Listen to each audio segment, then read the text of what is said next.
seja bem-vinda, seja bem-vindo. Nós estamos aqui inaugurando o primeiro episódio do podcast Com Ética, o podcast do Compliance Trabalhista. Estamos na segunda temporada e temos um convidado mais que especial. É um convidado que te convida a refletir já com a primeira pergunta. Você está feliz, comandante? Ele é Marcelo Germano, uma pessoa que realmente ele realiza e tira o caos da tua empresa.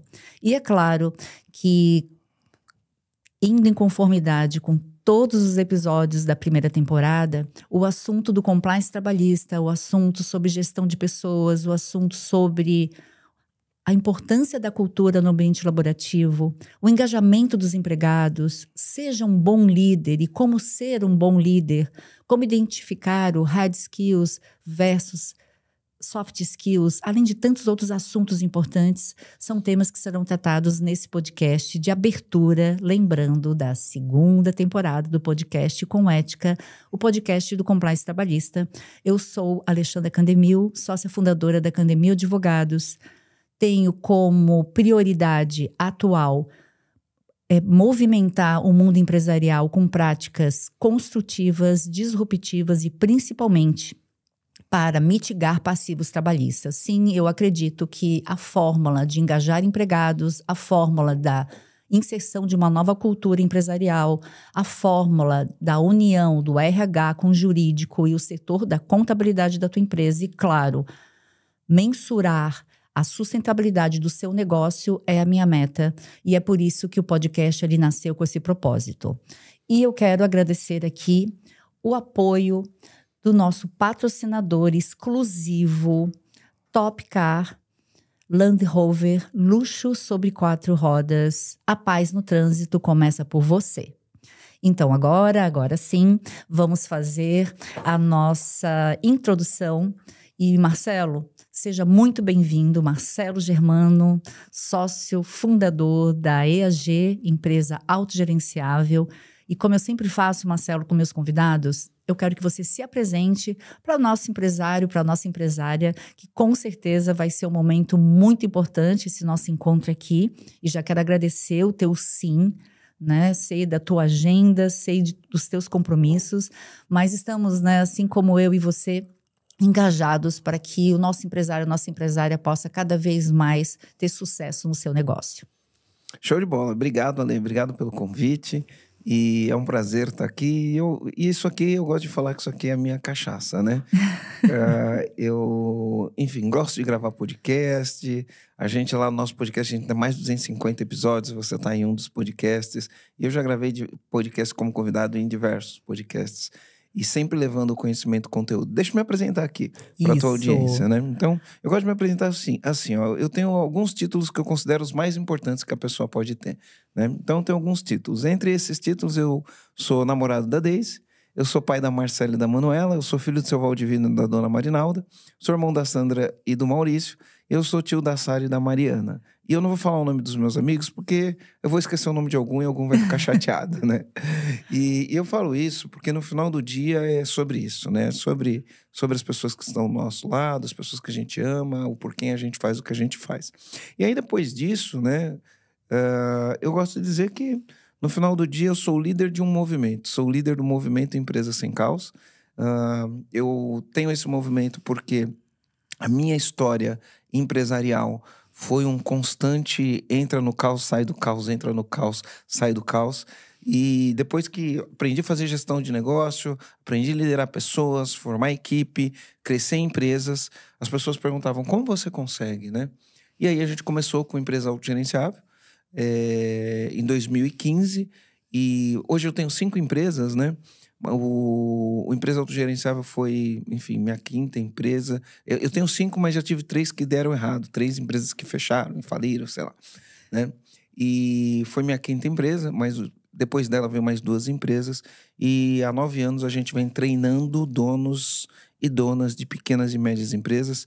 Eu acredito em algumas coisas. E uma das coisas que eu acredito só tem um jeito de distribuir riqueza, e para distribuir riqueza tem que gerar riqueza. E para um país ser rico, ele precisa de pequenas empresas que se tornem grandes empresas. É assim que se gera riqueza. Toda grande empresa é uma pequena empresa que fez a coisa certa. Se você for olhar historicamente, nenhuma empresa nasceu grande. Ah, você vai falar, não, Marcelo, existem algumas empresas que nasceram grandes, né? Sim, em alguns casos específicos, dinheiro de fundo de investimento, né? Grandes corporações que se unem para formar uma outra empresa. Sim, existe, né? Mas se você for olhar lá na essência da história do negócio, né? Toda empresa grande é uma empresa que começou pequena. Inclusive, as maiores empresas que existem no mundo hoje, elas começaram em garagem, né? Sim. A Apple começou numa garagem, a Amazon começou numa garagem, basicamente numa garagem, né? Se você olhar na internet, vai ver fotos lá do Jeff Bezos. Era um escritorinho muito, muito simplista, né? Muito espartano, né? Então, a gente tem várias histórias de grandes empresas que eram pequenas empresas. E o que eu acredito? Eu acredito que um país que tem pequenas empresas que se tornam grandes, essas pequenas empresas que se tornam grandes, elas geram riqueza, elas geram empregos, elas pagam imposto, né? E isso faz com que a gente consiga distribuir riqueza e ter uma sociedade menos miserável, né? Porque, infelizmente, a gente mora no Brasil que tem muitos miseráveis. Eu acho que em 2024 isso já deveria ter sido superado. Sim. Já deveria ter sido superado, né? Eu sou de 1971, enfim, vi muitas coisas acontecerem, a transição da ditadura para a nossa chamada democracia. Eu vi o primeiro presidente ser eleito pelo voto popular, eu vi muitas mudanças acontecerem, né? Mas a miséria no Brasil ainda não acabou, né? E ela não acabou porque estão impedindo as pequenas e médias empresas de crescer, né? Infelizmente, estão impedindo as pequenas e médias empresas de crescer. O empresário ele é mal visto por uma parte da sociedade. Nem né? sempre é incentivado. Não, na como maioria das deveria vezes ser. não. Na maioria das vezes ele é visto como um vilão. O gerador de emprego é visto como um vilão, né? E aí só tem um jeito, porque o jeito de gerar riqueza para distribuir riqueza é pequenas empresas se tornando grandes. Pequenas empresas se tornam grandes, elas vão pagar mais imposto, vão gerar mais emprego, automaticamente mais famílias vão ter gente empregada, mais riqueza vai ser gerada, né? Então, eu tô nessa bandeira, tá? Essa é a minha bandeira, ajudar as pequenas e médias empresas brasileiras se tornarem médias e grandes empresas que, enfim, crescem, que gerem muito faturamento, muito lucro. Sou muito a favor do lucro, que paguem muito imposto. Eu também não sou contra pagar imposto, não. Sou muito a favor de pagar imposto. Eu só acho que o imposto ele tem uma medida, né? Quando a gente pensa em economia, a gente tem um negócio que a gente fala elasticidade. Então, o cara que é empresário, ele tem uma elasticidade de preço. Ele tem uma elasticidade onde ele consegue aumentar o preço e ter vendas. Acima de um determinado preço, ele começa a perder vendas, né? Existe uma elasticidade. O imposto tem a mesma coisa, ele tem uma elasticidade. Tem um negócio que chama curva de Laffer, né? Que chega um ponto que você abusa muito no imposto, cai a arrecadação do governo. Então, sou a favor do imposto, sim. Esses dias eu ouvi, deixa eu falar, eu vou falando, né? Eu tenho um amigo aqui em Florianópolis, eu gravei um podcast com ele, nosso podcast tem mais de 1 milhão de visualizações.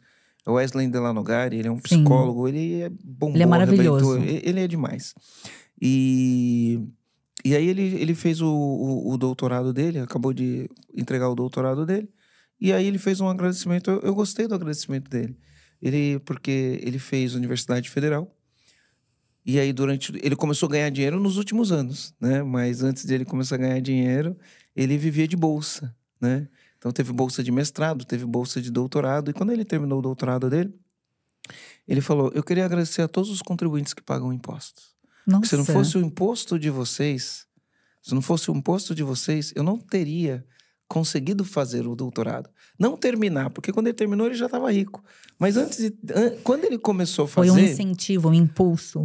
Se não fosse a bolsa que é paga pelos impostos de quem paga imposto, ele não teria feito. Eu gostei muito do agradecimento. A gente tem que agradecer também, né? A gratidão é uma das qualidades, né, do ser humano, ao reconhecer a quem investiu, ou como ele investiu, é onde ele chegou. Então, eu achei muito interessante isso. Interessante. E no final do dia, quem mais paga imposto são as empresas. Sim. né? A gente, como pessoa física, a gente paga imposto, uma carga tributária super alta, beleza, eu não estou nem reclamando disso, mas quem mais paga imposto são as pessoas jurídicas, né? Que é quem mais contribui pagando imposto. Então, eu me senti agradecido por ele e eu olho e falo, olha quanta coisa legal. Apesar da gente ter as distorções que a gente tem, olha quanta coisa legal a gente tem através do imposto que a gente paga. Não é para ficar só olhando o lado ruim da história, ficar olhando o lado bom, né? Bom, e no EAG eu já treinei mais de 7.500 donos de pequenas e médias empresas, ajudando o empresário a criar uma cultura melhor, a liderar melhor, a ter processos eficientes, a controlar financeiro, olhar para a margem, olhar para lucro, olhar para crescimento, olhar para cliente, atrair cliente, conquistar cliente, manter cliente enquanto conquistar novos clientes. Então, é esse o nosso trabalho junto com os empresários.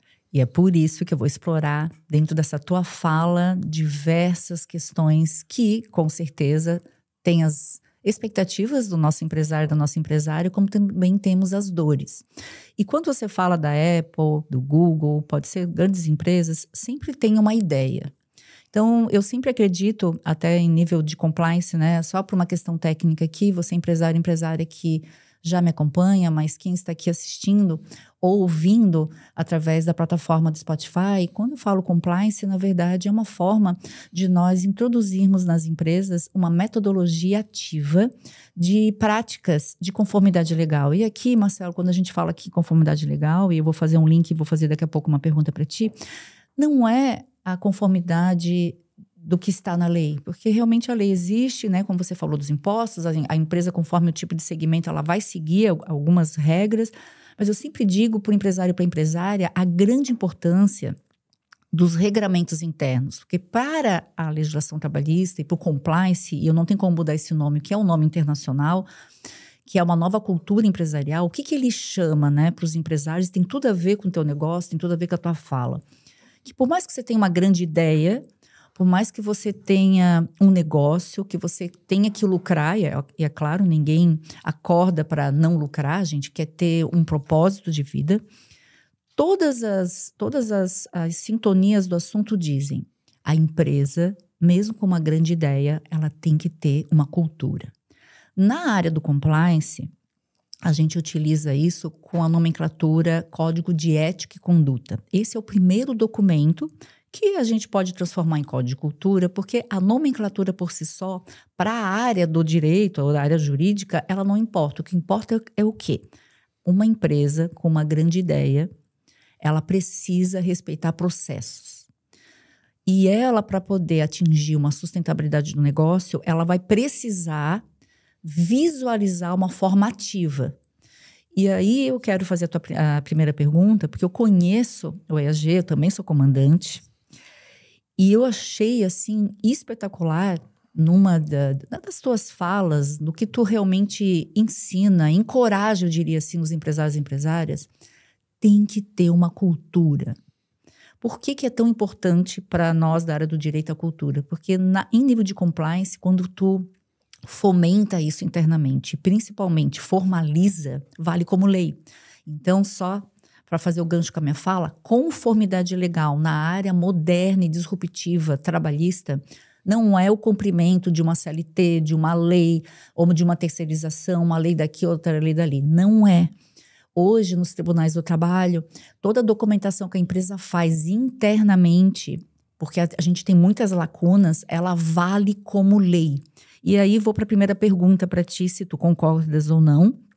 E aí é para a gente refletir juntos, mas eu acredito que você vai ter e vai nos ensinar, né, não só a mim, mas também ao nosso público, como criar uma cultura. Você dá a importância, qual é a importância que você dá para o negócio? Tem uma grande ideia, eu tenho pessoas, eu tenho foco, eu quero vender, mas como é que faz sem uma cultura?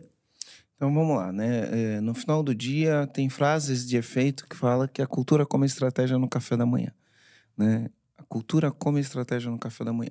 No final do dia, todas as empresas têm cultura, todos os países têm cultura, né? Algumas empresas preferem documentar essa cultura, outras empresas preferem ignorar a documentação da cultura.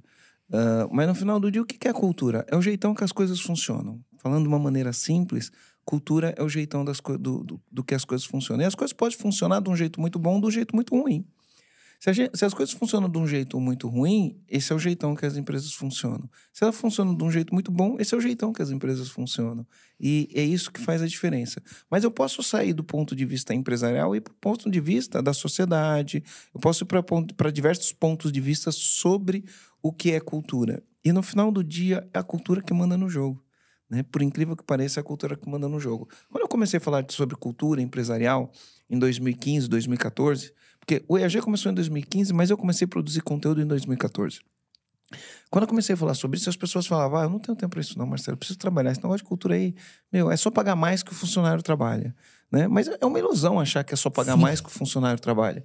Né? Se a pessoa não tem a capacidade técnica para fazer um negócio, se ela não tem a capacidade comportamental, você vai pagar mais, ela vai trabalhar mais, vai entregar mais resultado? Não necessariamente, porque o resultado depende de competências. Né? Depende do engajamento do funcionário, depende da empolgação do funcionário, depende do funcionário dar aquela milha extra, sabe? Depende, sim, mas não adianta ele fazer essa milha extra se não tiver competência para fazer o que precisa. Né? Então, a cultura envolve tudo isso. Olha que interessante. Eu gosto de usar alguns exemplos como cultura. Né? Como que a cultura muda o jogo? Né? E você falou de conformidade. Antes de eu contar esse exemplo sobre conformidade, quando a gente pensa em qualidade, quando a gente está numa empresa, a gente pensa em qualidade, né?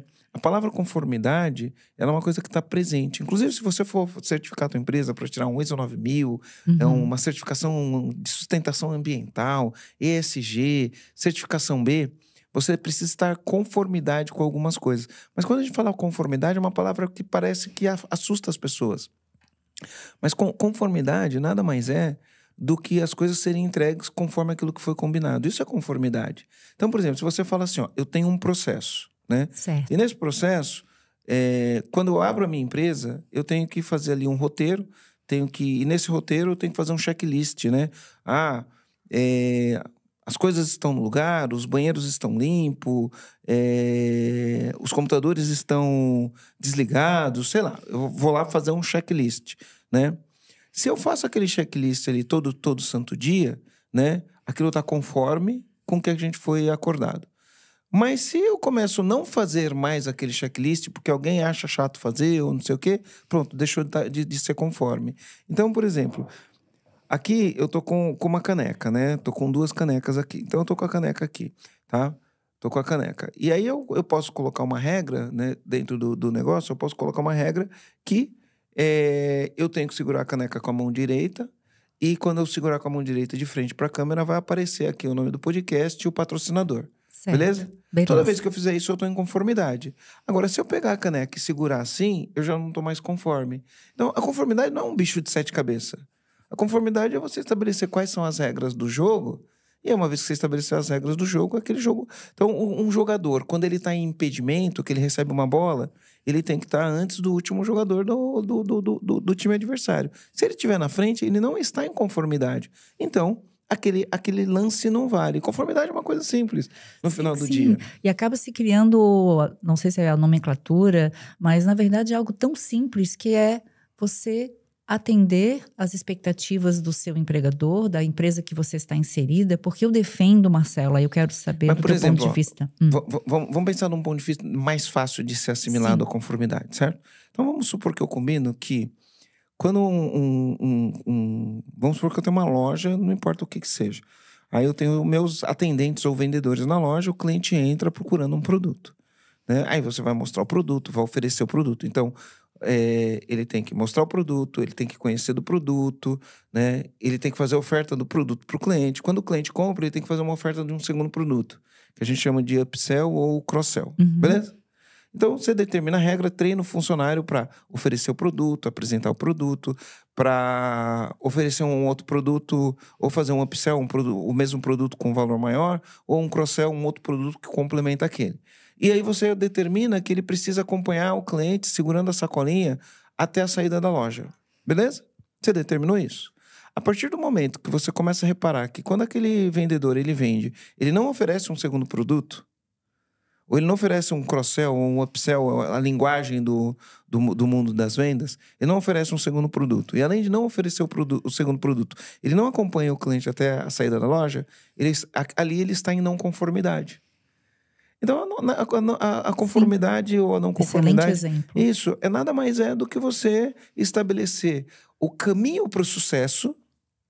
Porque quando você vira para o teu vendedor e fala, o teu caminho para o seu sucesso você vai atender, você vai fazer abordagem, né? Você vai fazer desse jeito, você vai oferecer um outro produto para o cliente, você vai com ele, espera ele no caixa pagar, você carrega a sacola dele até a saída da porta. Nada mais do que você estabelecer o caminho do ouro, a regra do jogo para ter sucesso. Uma vez que você não fez aquilo, você está em não conformidade, né? E isso serve para tudo. Não, eu gostei do teu exemplo, porque como eu trabalho muito com essas questões de conformidade, eu sempre busco quebrar esse paradigma que a conformidade é algo assim que não dá para se conseguir alcançar. Bem pelo contrário, hoje uma empresa, e aí é uma posição minha, hoje uma empresa, para ela ter sustentabilidade no negócio, para ela cumprir as suas missões e valores, ela precisa engajar os seus empregados. Então, quando a gente fala de um exemplo que foi agora no início da nossa conversa sobre o código de cultura, ou o código de ética e disciplina, ou um regimento interno, eu prefiro esses dois nomes principais porque são mais modernos para fins de engajamento e dentro também... Porque hoje em dia a gente precisa estar sempre se atualizando. Então, eu sempre digo para o empresário e para a empresária, se atualizem também com novas técnicas. Então, para mim, né, e na área do compliance, e na área de conformidade, a gente tem que quebrar esse mito que conformidade é só lei. Bem pelo contrário, eu defendo que o sucesso de uma empresa, ela está diretamente envolvida com o engajamento dos empregados dentro de um código de cultura, porque para mim... né, uma defesa minha, quem me acompanha já sabe, os meus clientes já conhecem. Para mim, as principais ferramentas que uma empresa pode proporcionar para o sucesso do engajamento dos empregados é ela mesma. Porque a legislação trabalhista, Marcelo, ela dá, na verdade, obrigações dos empregadores. Você não vai encontrar na legislação trabalhista um manual como o empregado deve ser. Não vai encontrar, não vai ter um manual. Quais são as obrigações do empregado? Não existe isso. Só tem os direitos, né? Não tem os deveres, né? Exatamente. Então, só que a legislação trabalhista, ela tem um artigo, e é claro que ela peca nisso, que ela dá um direito para o empregador que é comandar, explicitamente, regrar, disciplinar, monitorar e dirigir a sua própria atividade econômica sem nenhuma interferência do Estado. Então, esse artigo ele é esquecido, porque ele não está tão em contato com o mundo empresarial. Então, a gente precisa quebrar paradigmas. Então, quando eu falo esteja em conformidade legal, faça um contrato de trabalho específico para sua empresa. Segundo ponto, tenha um código de cultura. Terceiro ponto, treine os seus empregados. E aí eu sei que tu tem muito para contribuir sobre a educação empresarial em relação aos seus próprios empregados. Então, Marcelo, assim, a gente começa a perceber que as empresas, e é um dos motivos que o podcast Com Ética existe, é para cada vez mais chamar a atenção dos empresários e das empresárias que tem seu negócio, pode ser um pequeno, média empresa, que é o foco também do podcast, é poder auxiliar esses empresários e empresárias a ver além da grande ideia do seu negócio, que conformidade é ele estabelecer as regras. E aí eu só finalizo e vou fazer uma provocação contigo. Eu entendo que a cultura, para ser motivada dentro da empresa, ela pode ser criada, estabelecida e inclusive comandada, porque cada empresa, e o grande problema são as pessoas, não como polêmica, mas realmente administrar pessoas não é tão fácil, porque cada um vem de uma cultura. Então, eu defendo que o Código de Cultura tem a ver com a tua fala, tem a ver com EAG e toda essa tua metodologia de poder instrumentalizar isso para os empresários, faça um código de cultura, porque na área jurídica ou do direito, vale como lei. Então, o empregado, no caso, o colaborador, ele deve cumprir essa cultura? Sim, ele deve cumprir, independente da dele, porque ele está lá na empresa e é lá que ele vai digamos assim, contribuir com as missões e valores? Você pensa igual, você pensa diferente, você tem algo para agregar? Legal, ó. Eu dentro dos nossos treinamentos, o primeiro dia é sobre cultura e sobre código de cultura. É um dia Perfeito. inteiro falando sobre cultura e sobre código de cultura, né? Mas, Marcelo, que negócio é esse de cultura? Que negócio é esse de código de cultura? Então, imagina o seguinte, né? Eu vou tirar do contexto da empresa e depois vou trazer isso para o contexto de uma empresa para poder fazer um Certo. paralelo e ficar mais fácil, né, para as pessoas entenderem. Pô, quando a gente olha, se você parar para pensar, né, o Japão, ele ficou ocupado sob ocupação militar depois da Segunda Guerra Mundial até 1951. Pô, depois de 1951, os Estados Unidos tirou lá as tropas do Japão e o país destruído, destruído, destruído. Em 20 anos, ele se tornou a segunda maior economia do mundo. Um país que não tem os recursos naturais que a gente tem, que é pequeno, não é um país grande, a população é populoso, mas é um país pequeno em termos territoriais, e não tem tantos recursos naturais como a gente tem, e se tornou a segunda maior economia do mundo. Hoje não é mais, a China passou, enfim, né? Mas se tornou uma potência. Por que isso? A gente precisa se perguntar por que isso, né?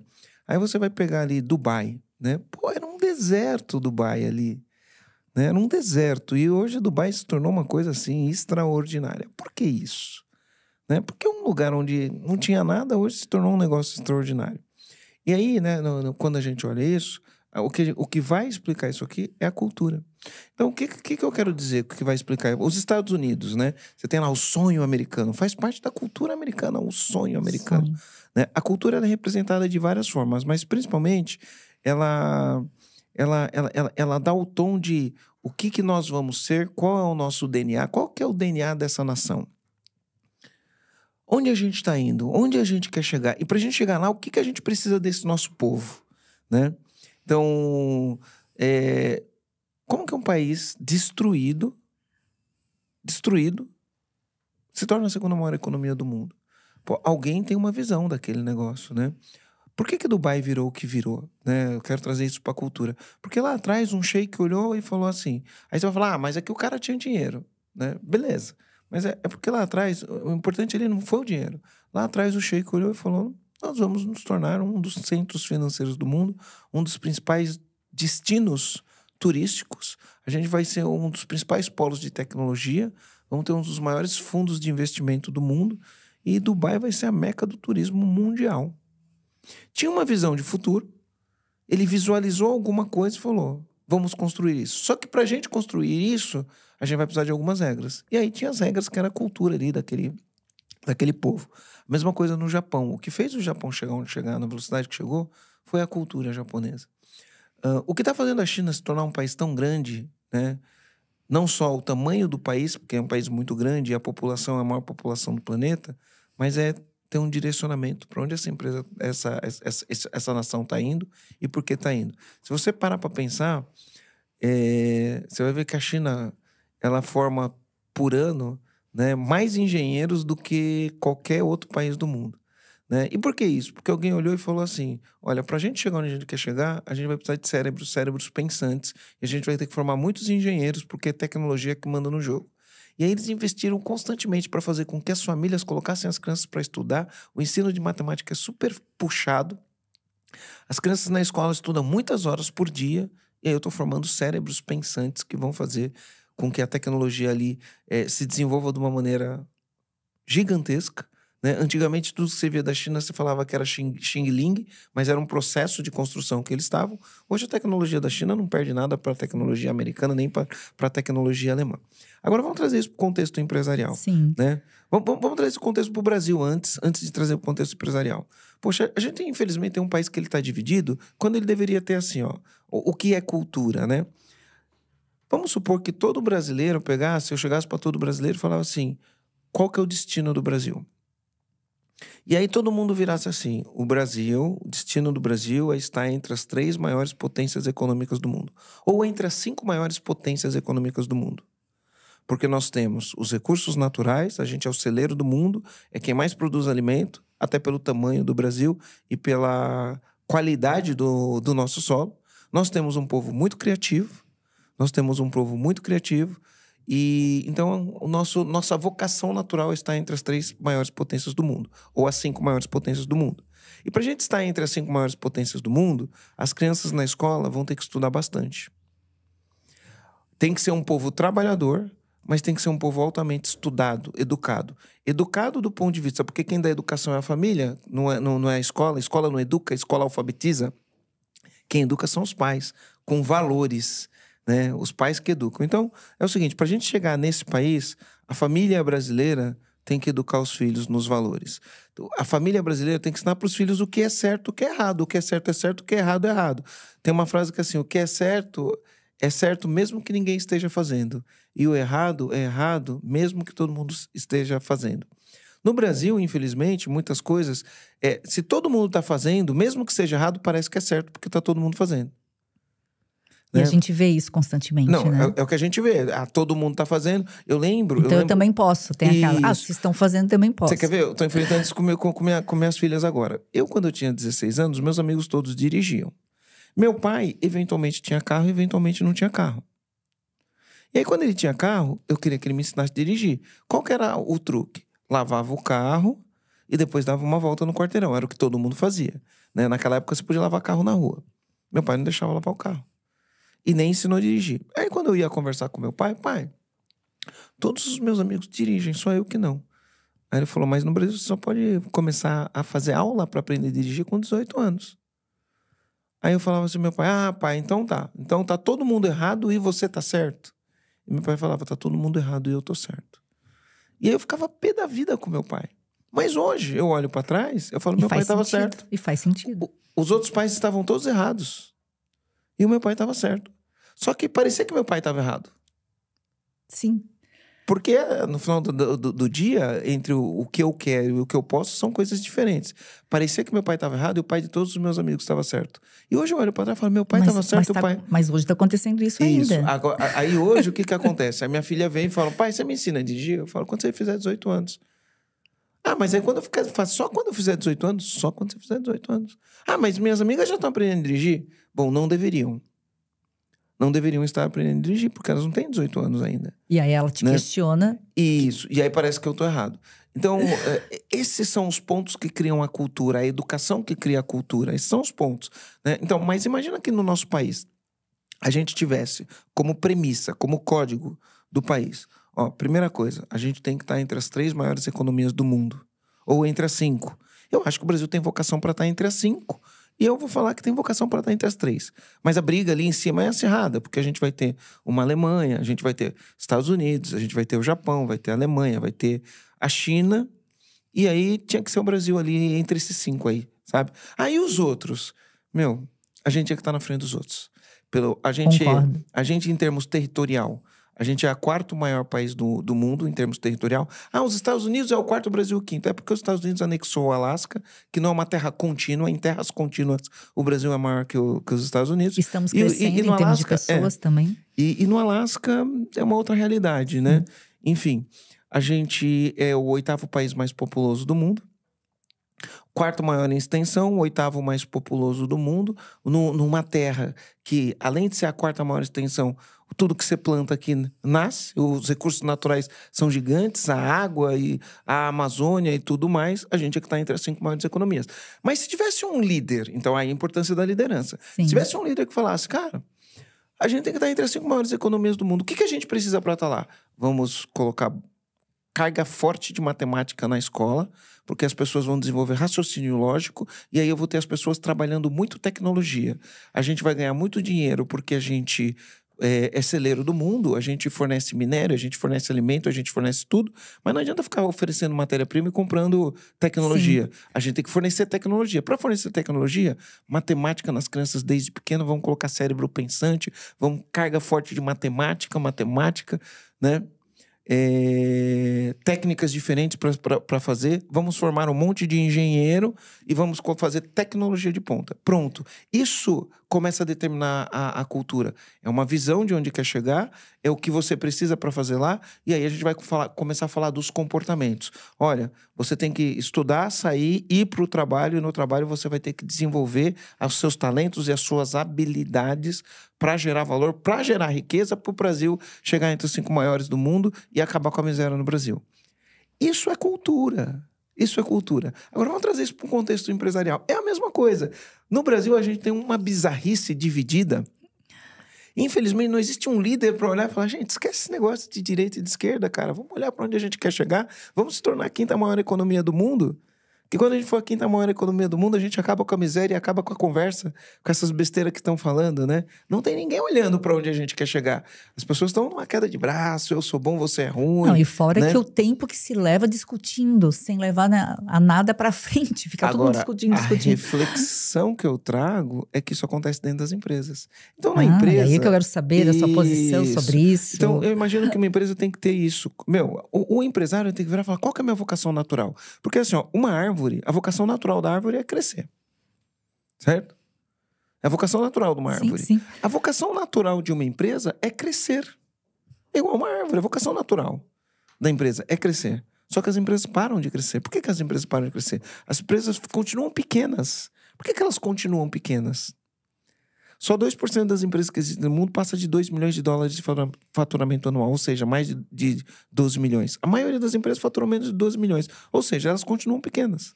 Agora, se a maioria das empresas, ao invés de faturar menos de 12 milhões, faturassem mais de 12 milhões, olha quanta riqueza está sendo gerada, quantos empregos estão sendo gerados, quanto imposto está sendo arrecadado. Então, as empresas precisam crescer, né? As pequenas empresas, não só no Brasil, mas no mundo, geram mais de 70% dos empregos. Não são as grandes empresas, né? No Brasil, algo assim, o governo gera 8% dos empregos, com o funcionalismo público, as grandes empresas 22%, e o restante é gerado pelas grandes empresas, pelas pequenas e médias empresas. Então, poxa, a gente tem que ter uma visão de favorecer quem gera emprego, né? Mas no Brasil isso não acontece. Vamos trazer isso para dentro da empresa. Você olha para a tua empresa e fala assim, qual é a vocação natural da minha empresa? Poxa, eu preciso ocupar um espaço no lugar e eu quero ser, dentro do meu estado, a maior empresa do meu estado, do meu segmento. Ou dentro do meu país, a maior empresa do meu país dentro do segmento. Beleza, visão de futuro. Visão ao norte, estrela norte. A cultura começa com uma estrela norte, né? Ou seja, uma missão, um propósito. Começa com uma visão. Tem a visão e o propósito. Tá. Pô, eu tenho uma visão. Então, qual que é a minha visão? Poxa, eu vou me tornar... eu quero atingir e melhorar 100 mil empresas. Eu quero que 100 mil empresas ultrapassem a barreira dos 12 milhões de reais de faturamento. Isso é uma visão. Através do meu trabalho, eu quero que mais de 100 mil empresas ultrapassem os 2 milhões de dólares de faturamento anual. É uma visão. Vamos construir isso? Construiu. Pronto, você já tem um motivo para você agregar pessoas que falam, cara, que legal isso que você quer fazer. Eu tô junto, eu topo. Esse desafio para mim é legal. Fazer mais de 100 mil empresas faturar mais de 12 milhões de reais por ano. Poxa, como que você vai fazer isso? Aí você começa a criar cultura, né? Então, quando a gente fala em visão... né? A visão eu posso estar atrelada a um número que é um faturamento financeiro, a um número que é o número de empresas que eu quero impactar, o resultado que ela quer. Aí vem depois, beleza, por que a gente faz o que faz? E aí, no porquê a gente faz o que faz, eu posso falar, cara, o que a gente faz o que faz é porque no final do dia, eu posso trazer isso para um lado pessoal, mas eu posso trazer isso para um lado organizacional. É porque no final do dia, minhas filhas não estão crescendo no país que eu gostaria que elas crescessem. No final do dia, eu queria que minhas filhas crescessem num país melhor. É por isso que eu faço o que eu faço. E eu acho que minhas filhas não vão crescer nesse país, mas talvez minhas netas cresçam. Mas para as minhas netas crescerem nesse país, ou minhas bisnetas, ou as minhas tataranetas, que eu não sei quanto tempo vai demorar para acontecer tudo isso, para acontecer isso, né, eu tenho como missão mudar a cabeça do dono de empresa, para ele criar uma mentalidade de crescimento, para ele crescer na empresa dele. E para ele crescer na empresa dele, ele tem que acabar com a bagunça. Mas você acaba com a bagunça que tem dentro da empresa, acabando com a bagunça que tem dentro da cabeça do dono. Primeiro. Começa por ele. Começa por ele. Acabou com a bagunça que tem dentro da cabeça do dono, você acaba com a bagunça da empresa. Pronto, essa empresa começa a estar pronta, né? Pô, falei de visão, falei do propósito. Por que a gente faz o que faz? Trouxe o propósito tanto do meu ponto de vista pessoal, mas trouxe o propósito do ponto de vista do país. E do ponto de vista do meu negócio, né? Olha o impacto. Cara, se eu atendo 100 mil empresas, cada empresa tem, sei lá, 50 funcionários, eu estou falando de quantos funcionários, né? De 500 mil funcionários. Se cada funcionário representa uma família com 3 pessoas, estou falando de impactar a vida de 2 milhões, 3 milhões de pessoas positivamente, né?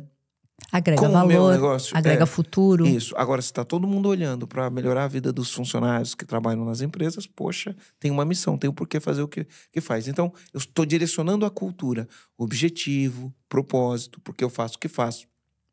Quando eu vou contratar alguém, eu não contrato alguém para ser auxiliar de financeiro ou para ser produtor de conteúdo.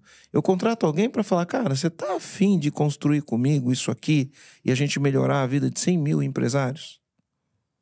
É para isso que eu tô te contratando. E qual que é o teu papel nisso daí? Produzir conteúdo.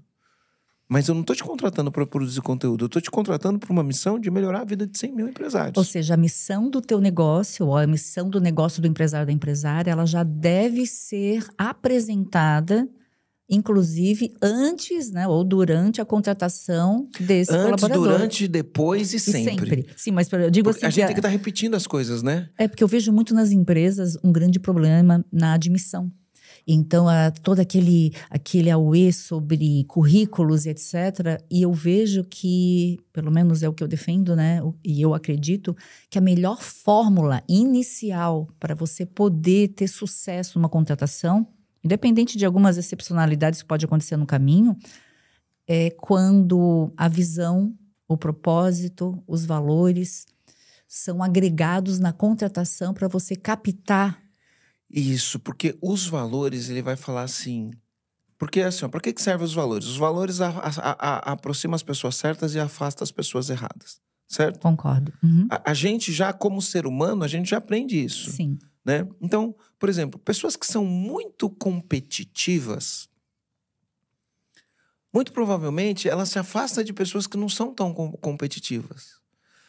Pessoas que são muito colaborativas, elas se aproximam de pessoas que são muito colaborativas e se afastam de pessoas que não são colaborativas. Isso já acontece de uma maneira natural, certo? Certo. Então, o que são valores? São as maneiras como as pessoas pensam para tomar decisão e aquilo que ela valoriza.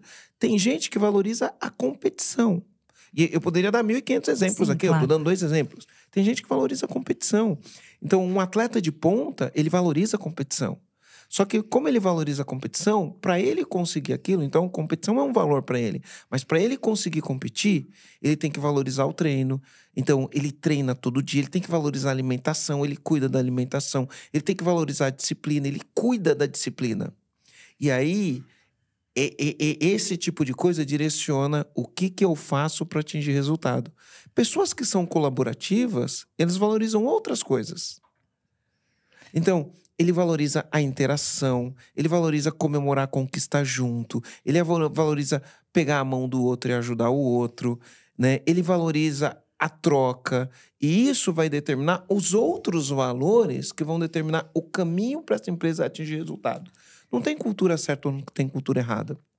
Até porque nas contratações também você pode utilizar esses exemplos que você está agora compartilhando, também conforme o tipo de setor que a pessoa vai estar inserida. Porque às vezes tem os valores da empresa, mas eu digo as competências ou soft skills, digamos assim, você não necessariamente, não sei como é que você pensa sobre isso, às vezes você pode ser mais flexível conforme o setor. Como é que você pensa sobre isso? Ou não, você utiliza a mesma... Existe uma fórmula? Vou te provocar, tem uma fórmula mágica para se contratar?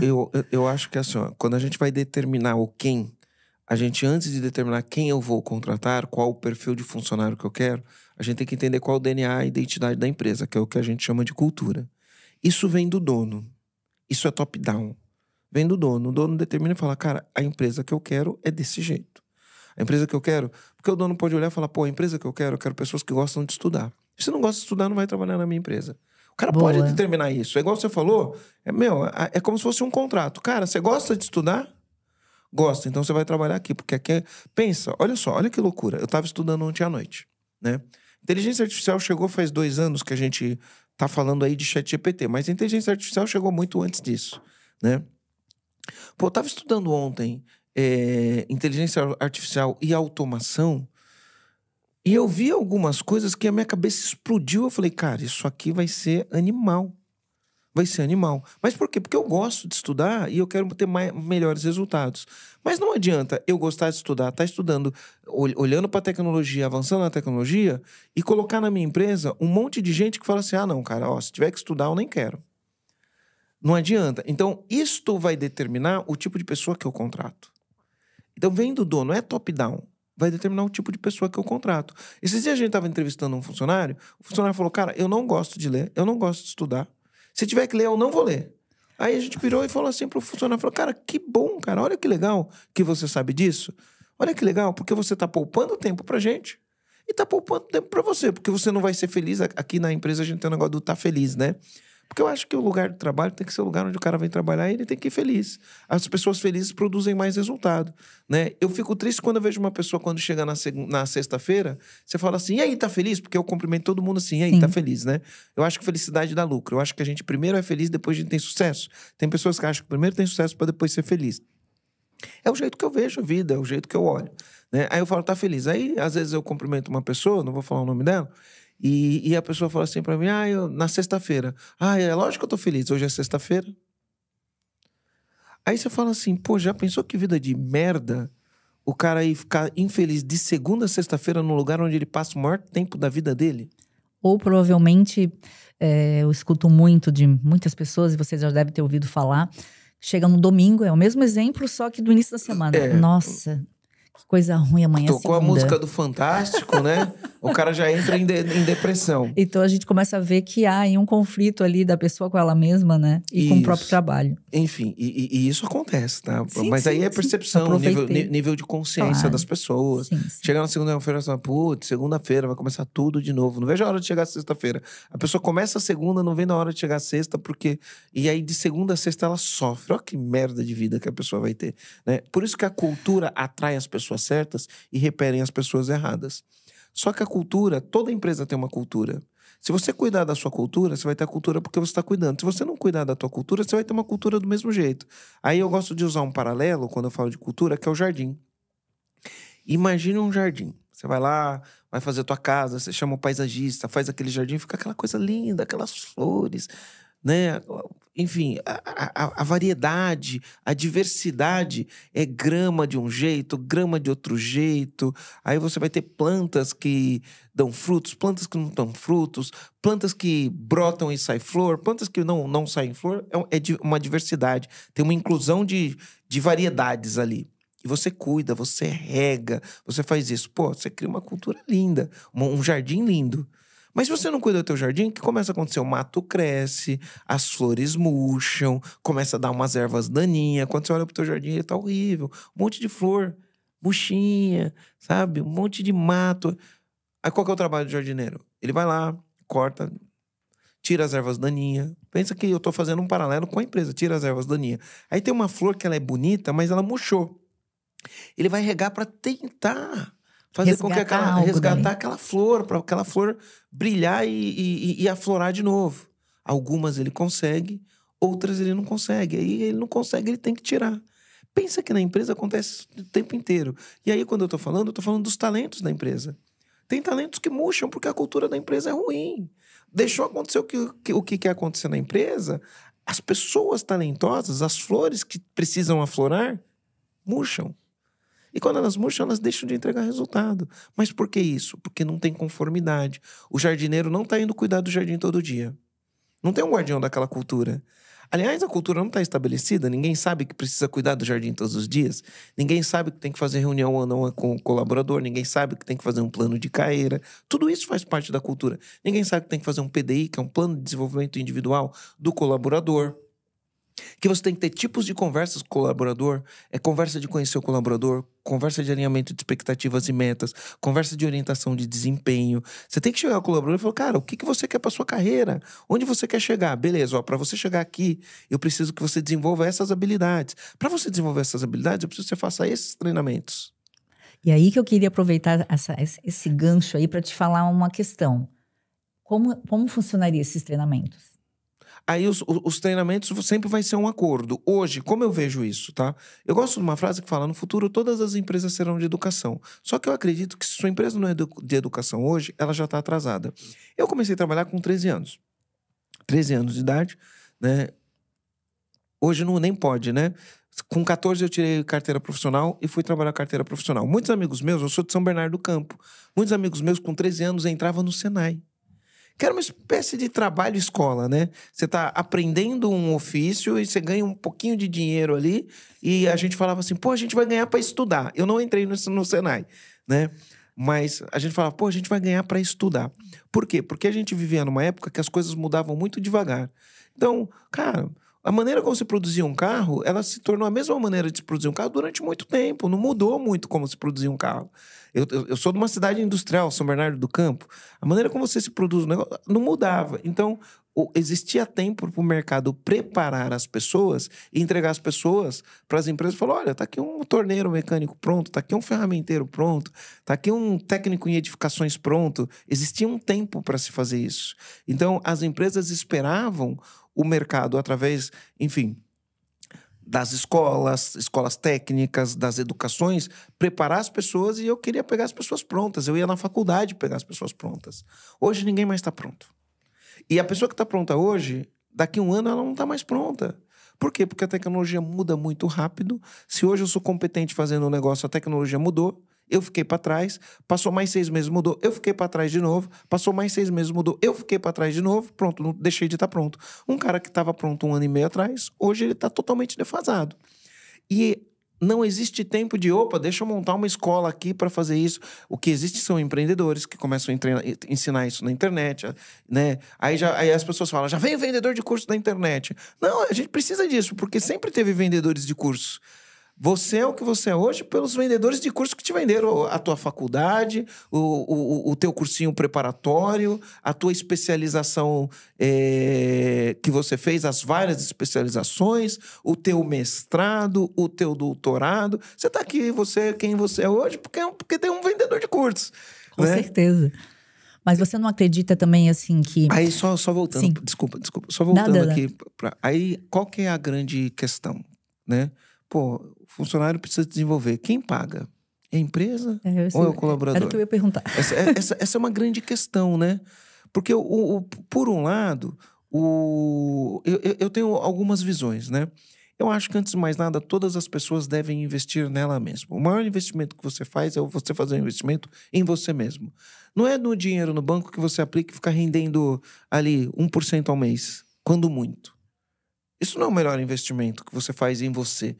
Você vai juntar todo o teu dinheiro, vai fazer um sacrifício, vai abrir mão de sair com seus amigos, vai abrir mão de comprar o carro que você gosta, vai abrir mão de ir num restaurante para no final do mês sobrar um pedacinho de dinheiro para você colocar esse dinheiro numa aplicação para render 1%. Esse não é o melhor investimento que você faz no seu dinheiro. Você deve fazer, não quer dizer que você não tem que fazer, né? Mas o maior investimento que você deve fazer no seu dinheiro é com que vai fazer com que o teu salário aumente, que os seus resultados aumentem. Independente de você ser empregado ou independente de você ser empregador, ou de você ser empreendedor ou não. Esses investimentos são que pagam juros muito maiores do que qualquer investimento na poupança. Então, todo cidadão, ele devia olhar e falar, o meu maior investimento é em mim mesmo, e ele deveria investir nele. Isso é o que eu acredito. E toda a empresa tem que investir no colaborador. Por quê? Porque se eu quero estar na frente da minha concorrência, se eu tenho um objetivo muito grande, eu tenho que investir para desenvolver. Até porque, muitas vezes, o próprio colaborador pode não ter condições de fazer aquele investimento. Então, eu acho que é um conjunto. Os dois investem. Mas qual que é a questão do empregador? O empregador fala, mas e se eu investir nesse cara e ele foi embora? Cara, essa frase é tão antiga que o Ford já falava. E se você não investir e ele ficar? O Ford já falava isso está mais do que ultrapassado. É um mito a ser quebrado. Esse mito tem que ser quebrado. O empreendedor tem que entender que ele, sim, dentro das competências que a empresa dele precisa para atingir os resultados que ele quer, se ele acredita na empresa dele, se os sonhos dele são ousados, se ele está no compromisso de fazer algo grande, ele assume a responsabilidade e pronto. Mas não adianta só ele assumir. Isso daí tem que estar no coração do colaborador. Ele investir nele. Porque assim, não é só uma questão de investir dinheiro. É uma questão de investir o nosso ativo mais valioso, que é o nosso tempo. Tempo é o ativo mais valioso que a gente tem, né? É o mais valioso, porque o tempo é o seguinte, o tempo que a gente está falando aqui já passou 1 hora, essa 1 hora que passou não volta mais. O nosso reloginho está em contagem regressiva, a cada segundo que passa. O nosso ativo mais valioso é o tempo, porque no final do dia a gente fica velho e aí não adianta. A gente vai ficar velho e por ficar velho naturalmente você vai ter as doenças da velhice e aí você não recupera mais esse tempo. E o nosso tempo é curto, a gente vai ver quantos anos? 90? 100? 80? Meu pai está com 85, vai fazer 85 esse ano. Não sei quanto tempo a gente vai viver, mas esse é o nosso ativo mais valioso, né? Então, tem um investimento de dinheiro financeiro, mas tem um investimento muito mais valioso que é o dinheiro financeiro, que é o nosso tempo. Então, sempre vai ser um investimento das duas partes. Investimento da empresa quando banca o curso, investimento do colaborador quando dedica o ativo dele mais valioso para fazer aquilo. Aí, sabe qual que vai ser a questão? Do lado do empregador, ele fala, pô, mas o funcionário não investe nele? Do lado do empregado, ele fala, mas eu vou estudar que horas? No horário de trabalho, né? Ou você vai pagar hora extra para estudar depois? Eu acho que é uma discussão tão burra, cara. Uhum. É o empresário que não quer crescer e o funcionário que não quer crescer. E aí eles se encontraram. Por isso que eles estão nessa discussão. Porque o funcionário quer crescer e o empresário quer crescer. Quando eles se encontram, não existe essa discussão. Essa é uma discussão idiota de pessoas que não querem crescer, de pessoas que não têm visão de vida, de pessoas que não querem fazer um investimento nelas mesmas para atingir um resultado. Discussão idiota. É idiota o funcionário que fala, mas vai ser no horário de trabalho que eu vou fazer esse treinamento? Se for fazer fora do horário de trabalho, tem que me pagar hora extra. É um idiota o cara que pensa isso. Por quê? Porque ele não vai crescer, cara. Ele não quer crescer na vida. E o pior que às vezes acontece, a empresa acaba sendo, digamos, solidária a essa situação, aí fica os pontos ali, né, perdidos, a empresa não cresce, e aí entra uma solução. Que fazer, né, com isso tudo. Por isso que eu digo código. O código de cultura. Sim. É a cultura, gente. Ó, pra você trabalhar aqui, ó, a gente é uma empresa de educação, então na nossa cultura a gente tem isso. É cultura. Código de cultura, cara. Um dos nossos valores, autodesenvolvimento. Você gosta de estudar? Não, não gosto. Obrigado. Que bom, cara, que avisou. Vai procurar uma empresa que valoriza quem não gosta de estudar. Mas aí eu simples, queria... tão simples assim. É simples, mas assim, ó, em muitos processos de gestão, porque hoje a área trabalhista, Marcelo, quem trabalha com governança corporativa, que é o meu caso, a gente sai, a gente não encontra tantos profissionais com essa característica. Eu te digo isso porque nas faculdades de Direito não temos matéria de governança corporativa, não temos compliance, não temos questões de conformidade. Eu, particularmente, quando eu publiquei essa minha obra, Compliance Trabalhista, Política de Sanções Disciplinares de Justa Causa, quando eu fiz essa obra, foi um momento da minha vida que não se falava em compliance trabalhista. E o que eu fiz com a obra, né? Eu fui disruptiva, porque eu fui me familiarizar, fui estudar, não no campo do direito. Eu fui lá para a área da governança corporativa, porque atos de conformidade legal ou compliance, claro que eu tenho que ser apaixonada pelo nome do meu negócio, né? Ele nada mais é que uma janela da governança corporativa. E aí eu fui buscar uma fórmula. Por quê? Porque na minha empresa, né, da Academia de Advogados, que eu sou sócia fundadora, olha o número, Marcelo, 80% da minha clientela é da dor, processos judiciais. Então, eu tenho mais de 28 anos de carreira, sempre vem da dor dos empresários. 5 anos atrás, quando eu disse, não, eu vou sair da caixinha do direito e vou para uma área de governança corporativa. Foi quando eu percebi que todo esse meu caminho de vida fez o sucesso que é hoje não só a minha obra, como eu estou conseguindo, dentro da Academia de Advogados, mudar uma cultura de clientes que não são da dor. Por isso que eu me engajo muito com a tua fala. Estou sempre ouvindo teus podcasts. Sou comandante, sim, com muito orgulho. Gosto né? E me filio muito com tudo que estás aqui falando até. Meu Deus, né? Está sendo demais aqui o nosso podcast hoje.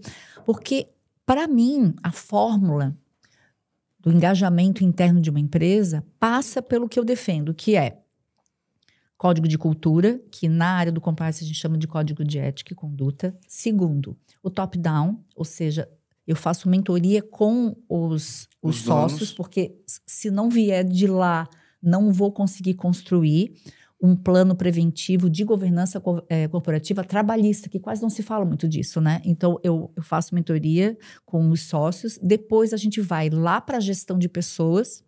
Eu sempre falo, nos meus anteriores podcasts, eu sempre brinco que eu sempre convido a empresa a ficar comigo numa roda gigante. Eu tenho o porquê, ainda não pensei porquê da roda, mas é que para mim faz sentido. Porque cada cabine, é um convite diário, não é único, diário, para que a gente sempre, por dia, visite o quê?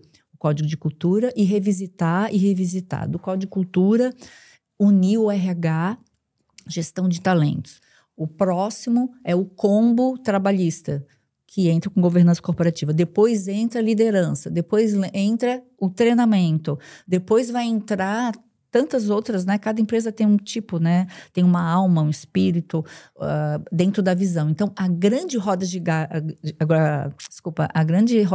que eu sempre convido o empresário a entrar comigo, ou a empresária, é porque se eu não cuidar desses pilares, né, começando com o Código de Cultura, eu não engajo os empregados. E aí entra a educação. A educação corporativa, ela tem que ser vista pelo empresário, pela empresária, como um investimento. Porque, inclusive, você deve concordar comigo, acredito eu, que todo dia não tem como você dizer, por mais que você tenha uma cultura bem estabelecida, que você não tem problema para gerenciar.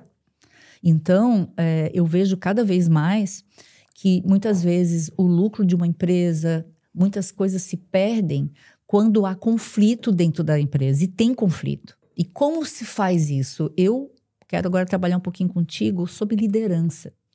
Porque os líderes, eles precisam ser o exemplo da empresa também. Porque o dono, né, e você defende muitas vezes, até assim me divirto, no bom sentido, quando você fala pro empresário e para a empresária, você tá perdido ali, até quero que tu fale dos macacos ali, você tá cheio de mico aí, você tá apagando incêndio todo dia. Então, eu sempre acredito que o ato de delegar, o ato de trazer o líder, você precisa ter líderes na tua empresa, porque senão o empresário ele fica muito cansado. Tem uma hora que aí tu fica naquele percentual da empresa sempre estar pequena, ela quer crescer, não está batendo os números, e eu acredito muitas vezes tu pode ter uma grande ideia, um grande produto, mas se você não tem as pessoas certas, qualificadas, treinadas, e você delegando mais, você vai ter um momento que eu acredito que você tem muitos e muitos comandantes aí da tua empresa, que eles têm uma hora que procuram, Marcelo, me salva. Tu não escuta essa frase? Me salva. Isso é que mais, na verdade, isso eu ouço bastante, eu ouço assim, você é minha última esperança, né? Eu ouço bastante isso daí. Eu acredito. Então, é assim, ó, você não constrói uma cultura forte com liderança fraca, né? Então, você precisa ter uma liderança forte, né? Quando a gente fala que a cultura tem que ser top-down, pode parecer um negócio muito autoritário, mas não é, né? Porque você determina as regras e aí você vai trazer pessoas que estão de acordo com aquelas regras, não quem não está de acordo com aquelas regras. Mas qual que é o papel do líder, né? Eu gosto de falar assim, ó, o líder no final do dia ele tem algumas coisas que tem que pensar. Ele tem que ser o cara que bate meta com o time fazendo certo. Tem que atingir resultado. Bater meta é atingir resultado. Com o time, é com as pessoas. Fazendo certo. Respeitando a cultura, respeitando a ética, respeitando as normas. Não dá para fazer sem respeitar as normas, beleza? Só que quando a gente vai com o time, eu tenho que pensar como eu contrato, como eu faço a integração desse funcionário, como eu engajo esse funcionário, como que eu lido para facilitar a vida. O papel do líder é facilitar a vida do colaborador. Como eu facilito a vida do colaborador para ele atingir o resultado? Como eu desenvolvo esse colaborador para ele evoluir na carreira? Isso é o papel de líder. As pessoas falam de líder nato. Ah, fulano é um líder nato, né? Vamos lá, né? O certo não seria nem ser nato, né? Seria ser inato, né? Enfim, tem umas confusões aí no português. Mas líder nato é aquele cara que já nasceu líder. Eu falo assim, pô, então o cara já nasceu sabendo contratar, já nasceu sabendo desenvolver as pessoas, né? Muitas vezes eles confundem uma pessoa carismática com um líder. Ah, ele é um líder nato porque ele é carismático. Na escola, as pessoas sabem o que ele fala, ele puxa a frente, ele organiza as festas, todo mundo vai nas festas e acha que ele é líder. Não, isso aí é uma coisa, né? Mas para ser líder dentro de uma empresa, se você não está desenvolvendo pessoas, você não está liderando pessoas. Se as pessoas não estão evoluindo abaixo de você, você não está desenvolvendo pessoas. Aquele cara que todos os holofotes estão nele, todo mundo segue aquele que ele faz, mas ninguém se desenvolve no meio do caminho, não está liderando ninguém no final do dia, né? Ele está na jornada dele, né? Então, o trabalho da liderança é difícil. E nesse trabalho de liderança, a gente tem que desenvolver diversas competências. Porque, por exemplo, a gente não nasceu sabendo lidar com conflitos. Se eu tenho 2 pessoas no meu time que estão em conflito, eu nasci sabendo fazer isso. Então, isso não é uma habilidade inata. É uma habilidade a ser desenvolvida. E existem ferramentas para isso. Então, o líder tem que estar sempre se desenvolvendo. Poxa, eu tenho um conflito entre o meu time, eu tenho um conflito entre os departamentos. Como eu resolvo isso? O líder tem que desenvolver. E você sempre vai resolver as coisas através do diálogo, através da conversa. Mas eu preciso saber me preparar para uma conversa como essa, né? Eu preciso saber ouvir. Então, eu tenho que desenvolver dentro das minhas soft skills a escuta ativa, eu tenho que saber interpretar fatos, eu não posso deixar a emoção tomar conta, eu tenho que analisar o fato do jeito que é o fato, eu tenho que tomar decisões. Eventualmente, num conflito, eu consigo fazer uma conciliação. Na justiça, a gente tem a mediação. Sim. Câmara de arbitragem, tem os mediadores. O líder, muitas vezes, ele vai ter que ser mediador para resolver um problema. E, às vezes, a mediação não resolve um problema. Na própria justiça, às vezes, a mediação não resolve um problema. Nem consegue se conciliar as partes. E isso, às vezes, não consegue conciliar as partes numa mediação. Às vezes, sim. O líder tem que desenvolver essa habilidade. E quando não consegue, alguém tem que sair da empresa. Se não tem como conciliar as partes, né? Alguém tem que sair da empresa. Aí o líder tem que tomar a decisão. Quem que vai sair? Não, aí é bem interessante isso tudo, porque o líder, aí tem que ver quem está fugindo da cultura da empresa, né?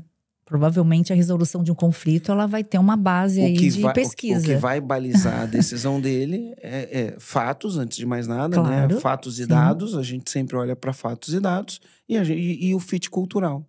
Poxa, essa pessoa está fazendo dentro dos valores? Está respeitando os valores da empresa, né? Tem o que a gente precisa do ponto de vista cultural? O que ela está fazendo não está prejudicando os outros? E essa aqui, né? E aí, você vai... não tem decisão assim, quando é assim, é fácil. É decisões dolorosas que a gente precisa fazer. E isso mantém a cultura. Isso dá o tom. E fala, olha aqui, tá vendo? Aconteceu isso. Mas, Marcelo, uma pergunta, bem assim, já aproveitando teu raciocínio aí, a tua fala. Por que para um empresário, para uma empresária, é tão difícil demitir? Por que é tão difícil? Eu poderia explicar isso de várias maneiras, tá? Mas o que acontece é o seguinte, né?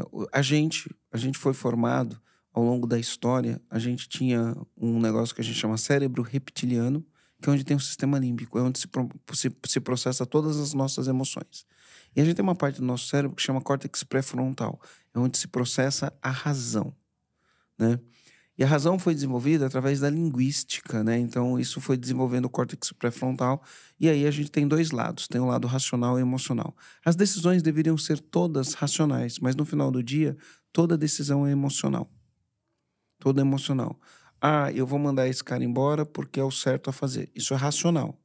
Mas por trás dessa decisão racional, existe uma emoção, né? E essa emoção pode ser várias coisas. E essas emoções estão ligadas a crenças que as pessoas têm no final do dia. Então, você tem vários tipos de crenças. Crenças que são fortalecedoras e crenças que são enfraquecedoras, se eu fosse usar um ou oposto. Limitantes, né? Ou limitantes. Todo mundo tem isso, sem exceção. Isso é o ser humano. Não existe ser humano sem crença limitante. Por isso que é difícil, né, demitir. Você isso. Passa por esse processo. E o que acaba acontecendo é assim. E aí também tem um aspecto cultural. Aí também tem um aspecto cultural. O brasileiro, culturalmente, é aquele cara que gosta de agradar os outros. As pessoas, muitas vezes, dependendo do que aconteceu na infância, né? Ela vai querer agradar pai, vai querer agradar mãe, ou ela está buscando o amor do pai, ou está buscando o amor da mãe, ou ela tem que lidar com alguma rejeição e alguma coisa assim. E aí, no final do dia, uma vez a psicóloga falou para mim o seguinte: todo ser humano, ele tem o desejo de ser amado. Isso é uma coisa.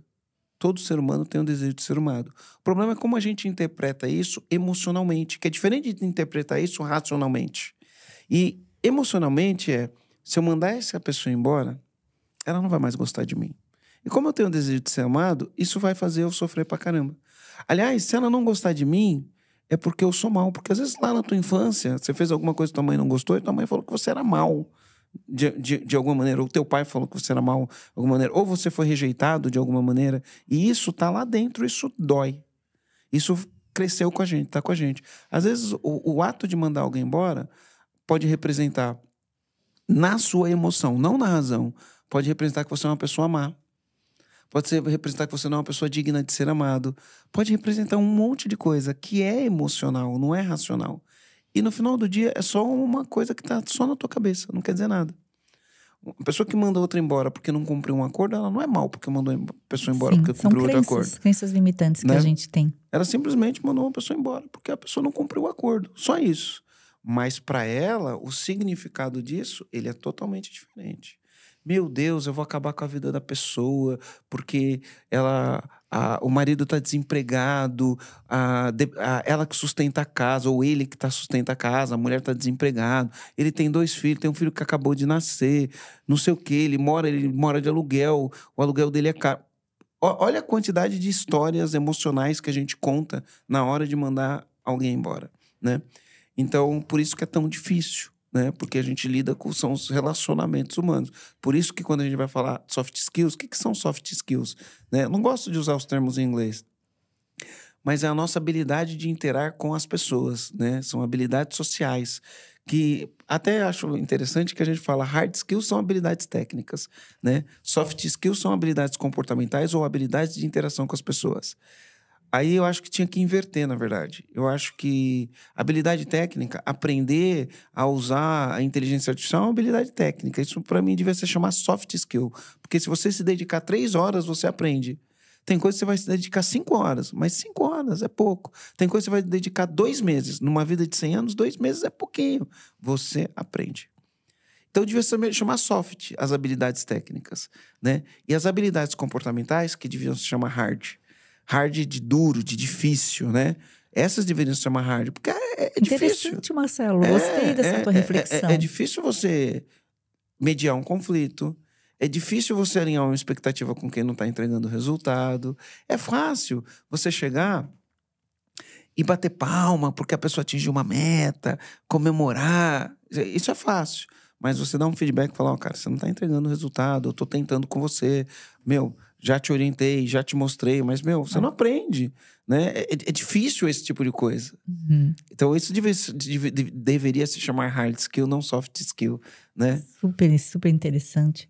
A gente está quase chegando no fim e sempre quando tá para chegar no fim, eu sempre faço com os meus convidados, Marcelo, perguntas bem objetivas, assim, sobre, claro, tudo que a gente conversou aqui, para a gente poder, assim, eu quero, assim, posições tuas a respeito do que eu vou agora comentar. Né? Vai ser bem rápido, assim, mas é um final, é um grande final, a gente tem tempo ainda, mas só para a gente conduzir aqui para o final, porque você é empresário, você é empresária, que está nos ouvindo ou nos vendo, vocês estão percebendo quanta aprendizagem nós estamos tendo aqui hoje. Unindo o compliance trabalhista, unindo os códigos de cultura, unindo os treinamentos, unindo esse mundo empresarial. Estar aqui com o Marcelo Germano é um presente, quero deixar aqui bem registrado. E com certeza a aprendizagem aqui vai ser contínua e com certeza também vai ter toda uma curiosidade de você, empresário, de conhecer também a empresa EAG. E depois eu vou colocar aqui também para você seguir o Marcelo Germano, que é @Marcelo Germano ou @Empresa EAG, para que você possa cada vez mais também investir. Eu sempre gosto de dizer invista também. O empresário tem que investir nele, não é só no negócio, nas pessoas, que a gente aqui no podcast estamos falando disso, mas eu sempre digo, assim como eu invisto em mim, o empresário tem que ter tempo. E isso é um tempo precioso para investir nele. E aí, eu quero que você... E tem que investir tempo e dinheiro, né? Porque investimento não é só dinheiro. Tem que investir tempo, que é o ativo mais valioso é o tempo. Tem que investir tempo. E tem que investir dinheiro. As duas coisas. Então, vamos agora fazer, no nosso grande final aqui, uma fórmula. Vamos trabalhar com uma fórmula. E você é ótimo nisso, né? Porque eu já recebi uma fórmula tua uma vez. Que só rapidinho, pessoal, é que uma vez eu me cadastrei. Quero uma live com o Marcelo Germano. Sim, eu fiz isso. Foi ousada. E eu consegui essa live e eu recebi. E hoje, Marcelo, eu sou muito grata porque o podcast Com Ética, o podcast do Compliance Trabalhista, ele veio de uma ideia tua, dentre tantas outras, né? Como também fazer mais network, como também estar agregada com núcleos, né, de apoio empresarial, com associações, também me doando, fazendo a minha parte, mas estudando muito. E o podcast, não só ele está fazendo uma grande contribuição na minha vida profissional, como eu sei também que é o meu propósito hoje, é compartilhar conhecimento com os empresários e as empresárias. Porque não faz sentido para mim apenas solucionar problemas. Eu quero ser cada vez mais uma advogada que ela seja não conhecida como a advogada, mas como uma pessoa. Né? Eu sou, Alexandra, uma pessoa que estou comprometida cada vez mais a trazer para o ambiente empresarial métodos de governança corporativa trabalhista, que não se fala quase sobre esse tema. Então, estar aqui contigo, Marcelo, é sim um presente, e eu tenho certeza que para o nosso empresário, para a nossa empresária também vai ser. E quando eu falo uma fórmula, é para a gente poder entregar para os nossos ouvintes, né, a fórmula de ser, digamos assim, uma empresa estratégica. Então, qual seria uma fórmula que você entenderia, claro, agora não dá para discorrer muito, uma fórmula para a empresa ser estratégica? Bom... Ou daria para criar aqui? É difícil falar em fórmula, mas dá pra fazer um ajuste. Eu acho que a primeira coisa, tem que ter uma visão de futuro. Qual é a visão de futuro? Essa é a primeira coisa, tá? Perfeito. Na verdade, eu queria colocar as coisas em ordem, tá? Só pra gente poder entender. A primeira coisa, eu acho que o dono tem que saber o que ele quer pra vida dele. Ótimo. Porque existe uma confusão de meios e fins. Então, a empresa, ela é um meio. Ela não é um fim. Ela é um meio para quê? Para que a empresa é um meio? Então, por exemplo, na minha vida, eu tenho sonhos. Eu tenho objetivos.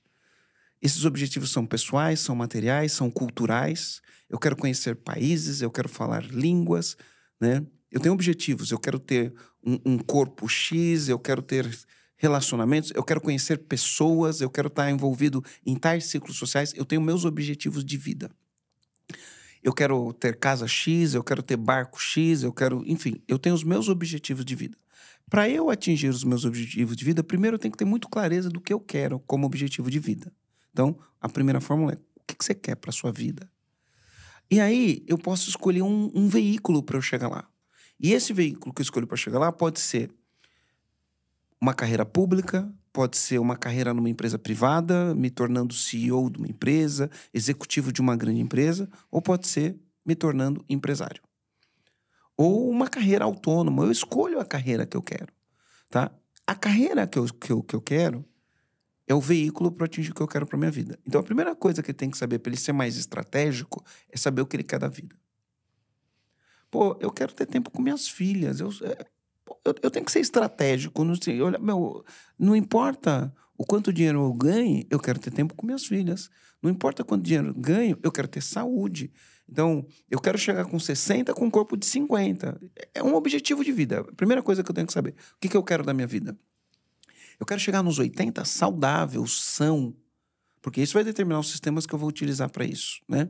Eu sei o que eu quero para minha vida, então é o seguinte: a carreira que eu escolhi, seja ela ser empreendedor, seja ela o qual for, tem que me levar para isso. Então, a empresa é meio, ela não é fim.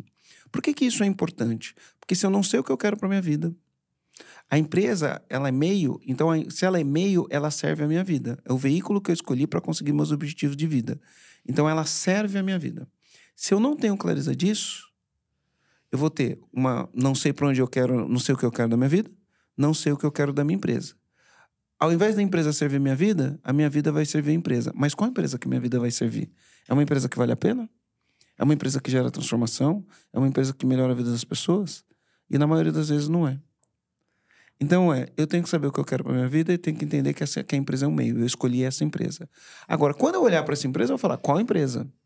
E para ser mais estratégico como que essa empresa muda o mundo? Onde essa empresa quer chegar? Qual o tamanho dessa empresa que eu quero construir? Quanto que eu quero faturar nessa empresa? Quanto que eu quero que ela dê de lucro? Quantos funcionários eu quero nessa empresa? que eu quero que o meu cliente pense, fale ou sinta toda vez que ele tiver contato com o meu produto? O meu cliente, né? Fale, sinta toda vez que ele tiver contato com o meu produto, com a minha marca, com o meu serviço. Eu quero que a minha empresa, as pessoas entrem e se desenvolvam. Uma pessoa que entra na minha empresa pode chegar aonde? Qual o limite que essa pessoa pode atingir?